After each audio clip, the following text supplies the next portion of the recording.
Good evening and welcome to Courts Today by Live Law. This is your host Urvashi Chauhan bringing you the latest updates on the legal front.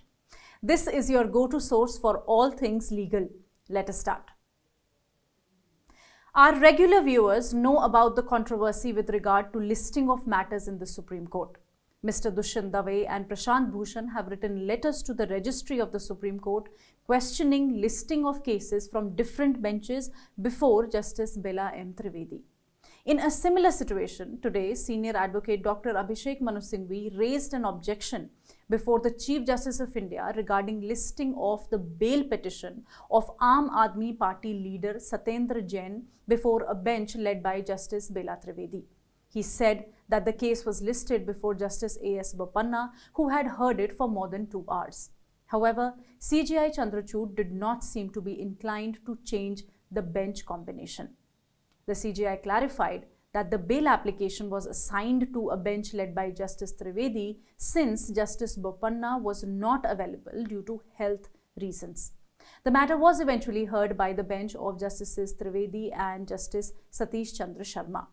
Initially, the bench indicated that Jain would be sent back to jail, but ultimately, on strong protest by his counsel, Senior Advocate Dr. Singhvi, against a cancellation of his interim bail, the court agreed to extend it till 8th January. While Jain's interim bail was extended, the court asked co-accused Ankush Jain and Vaibhav Jain to surrender by 27th December. Justice Trivedi also said that in January, the matter would be heard preemptorily. The Supreme Court today refused to interfere with the order of Delhi High Court that had dismissed a plea seeking postponement of the Delhi Judicial Services preliminary examination, which is scheduled to be held on 17th December. The plea sought postponement of DJS prelims exam as its date is clashing with the date of combined recruitment test conducted by UPSC for various law-related posts. UPSC had declared the date before Delhi High Court postponed the DJS exam from 10th to 17th December. The Delhi High Court had dismissed the petition without notice, observing that where the examination has been postponed once, it is not feasible to postpone it again. The Apex Court today, while agreeing with the same, refused to interfere with the High Court order. The next update is from the bench of Justices Sanjay Kishan Kaul and Sudhanshu Dholia, which today heard a PIL filed by Foundation for Media Professionals and another PIL by 5 academicians seeking guidelines for seizure of personal electronic devices by investigating agencies. The top court on multiple previous occasions has stressed the need for more robust safeguards to protect the privacy and freedom of individuals, particularly media professionals, against arbitrary seizure of digital devices.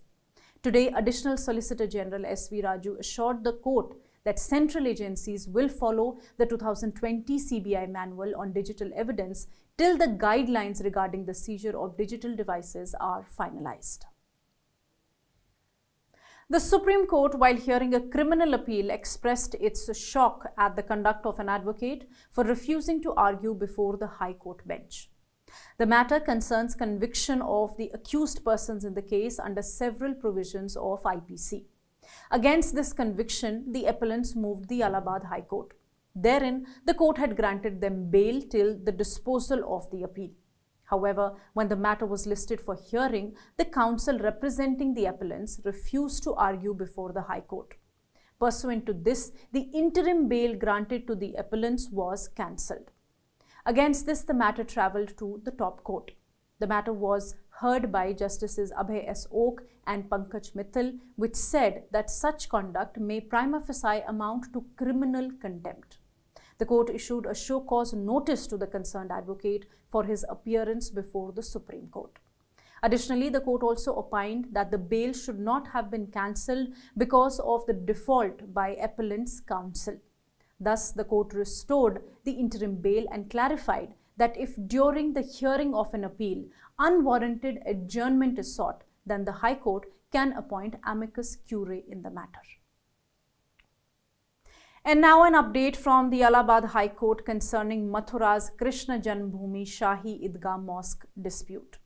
The High Court has allowed a plea seeking appointment of a court commissioner to inspect the Idgah Mosque.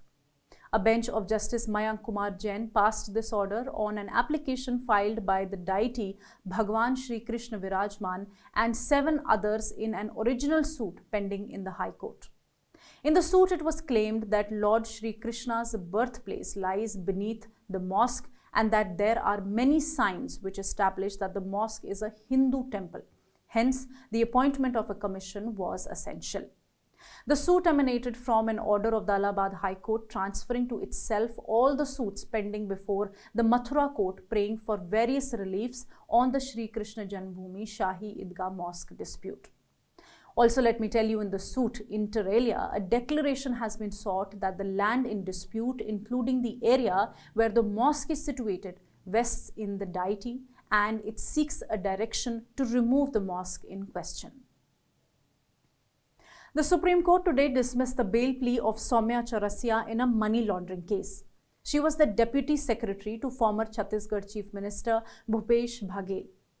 Chaurasia, an IS officer of the Chhattisgarh Civil Service who is now under suspension, is an accused in a money laundering case relating to coal scam. A bench of Justices Bela M. Trivedi and Satish Chandra Sharma was hearing her SLP challenging Chhattisgarh High Court's order which rejected her bail application. She has been in jail for over a year now. Not only did the court reject her plea, but noting that incorrect submissions were made in her SLP, the bench also imposed an extraordinary cost of 1 lakh rupees. The controversy here arises out of allegations of extortion and illegal levy collection from coal and mining transporters transporting coal from Chhattisgarh mines.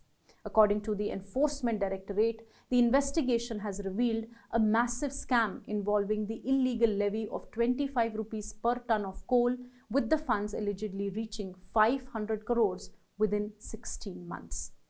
This money was purportedly being used for election funding and bribes. You must have heard about the shocking incident from Belagavi where a woman was allegedly beaten up, paraded naked and later tied to an electricity pole after her son eloped with a girl. Essentially, the girl's engagement was scheduled for 11th December. However, she eloped with the victim's son from the same village on the previous night, which prompted the relatives of the girl to rush to the boy's house, ransack it and beat his mother up.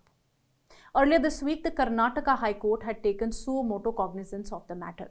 Hearing the matter today, a bench of Chief Justice Prasanna B. Varale and Justice Krishna S. Dikshit came down heavily on the state police over its failure to prevent the incident.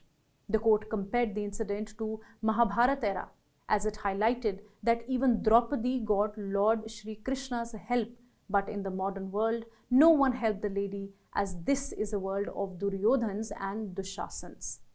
Expressing strong condemnation regarding the incident, the court asserted that the accused should not be regarded as human beings given the severity and shamefulness of their actions. While posting the matter for Monday, it directed the state government to provide the victim the benefit of victim compensation scheme and sought an additional status report. The Supreme Court today asked IPS officer D. Rupa to delete her social media posts against IAS officer Rohini Sindhuri by tomorrow. A bench comprising Justices Abhay S. Oak and Pankaj Mithal made this oral direction while hearing a petition filed by Rupa seeking to quash a criminal defamation complaint filed by Sindhuri. The two Karnataka officers were involved in a public spat earlier this year after Rupa shared certain personal pictures of Sindhuri on social media and made corruption allegations against her. Sindhuri later initiated civil and criminal proceedings for defamation. Yesterday, the top court had asked both the officers to resolve their disputes through mediation. The court was today disappointed to note that the mediation had failed. Both the officers were personally present before the court today. Justice Oak said that the matter would now be heard on merits. The court asked Rupa to delete her posts, and if it was impossible to delete all the posts, she should at least put up a post that she has withdrawn all her comments against Rohini Sindhuri. And now let me tell you, the Kerala High Court has delivered a progressive judgment on women's rights and participation in public employment, emphasizing the need for regulations to accommodate the unique challenges faced by pregnant women and young mothers. The court was dealing with the pleas by two young lady doctors who embraced motherhood while undergoing post-graduation in MD radiodiagnosis, due to which their compulsory senior residency program commenced belatedly and would be completed only by mid-January 2024. During this time, the Kerala State Public Service Commission invited applications for the post of Assistant Professor in Radiodiagnosis for 9 vacancies, fixing 1 year of experience as Senior Resident in Radiodiagnosis in a NMC recognized medical college after acquiring postgraduate degree as one of the criteria. Since the petitioners would complete their program only by January 2024, they were not able to apply for the post. On receiving no favorable response from either the government or the Kerala Administrative Tribunal, the present pleas were filed before the High Court. The division bench, comprising Justice A. Mohammad Mustaqe and Shobha Anamma Eppan, asserted that despite equal standing biological differences, particularly motherhood can lead to indirect discrimination. The court highlighted that reproductive rights, including motherhood, are inherent to a woman's dignity. The court had earlier permitted them to apply for the post before the deadline provisionally through an interim order, which has now been made absolute. And lastly, the Jammu and Kashmir and Ladakh High Court has closed a PIL that sought a CBI probe into appointment of special police officers as constables in the J&K Police Department between 2018 and 2020. The bench, comprising Chief Justice N. Koteshwar Singh and Justice Moksha Kazmi, expressed concern over the petitioners' vague allegations and insufficient disclosure of credentials. Despite granting extensions for more detailed affidavit, the court observed a lack of specific details on the alleged illegality in the selection and appointment process. Emphasizing the need for proper pleading, the court closed the PIL but granted the petitioner liberty to return with more particulars. I hope you found this video informative and enjoyable. If you did, please consider giving it a thumbs up and sharing it with your friends. Don't forget to subscribe and hit that notification bell so you won't miss any of our future content. You can also support us by donating through the thanks button at the bottom of our videos, or consider becoming a member at just 89 rupees per month.